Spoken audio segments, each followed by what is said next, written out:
Niretzako dantza da medikamendua. Gorputzean daramago medikamendua.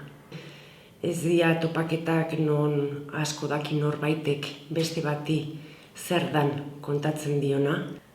Topaketa honen daukan balore niretzako da hori, maila desberdinak, sektore desberdinak, ikuspuntu desberdinak, arlo desberdinak, eta guztietatikan elkarlan bat egiteko aukera ematen dutela. Planteamendua da norberak investigazio baten sartzea, eta hortik denen artean partekatzen gai baten inguruan ikasketa bat ematea.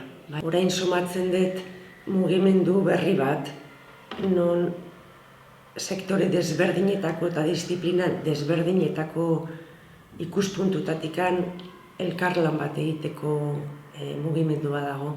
Dantza mugimendu bezala ulertzen dagunean, ez pretensio estetiko batekin, baizik eta mugimendua, sinpleena. Orduan, espazioarekin kontaktuan eta musika edo isiltasunarekin kontaktuan informazioa mugimenduaren bitartez gorputzari ematen diogunean, badaki zerbait egiten.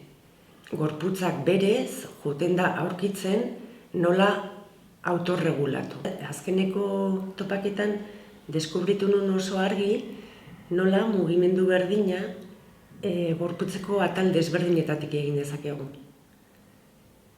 Eta hori oso interesgarria iruditu zitzaidan. Nintzen ni horren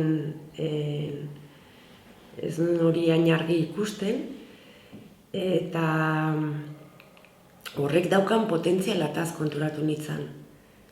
Dantza deskubritu dut dela sistema nerviosoa regulatzeko tresna oso interesgarria. Regeneratzeko daukan gaitasun hori, bai nola katalizatu, nola estimulatu, berez egin dezan lana, eta hor ikusten dut dantza katalizadore badala.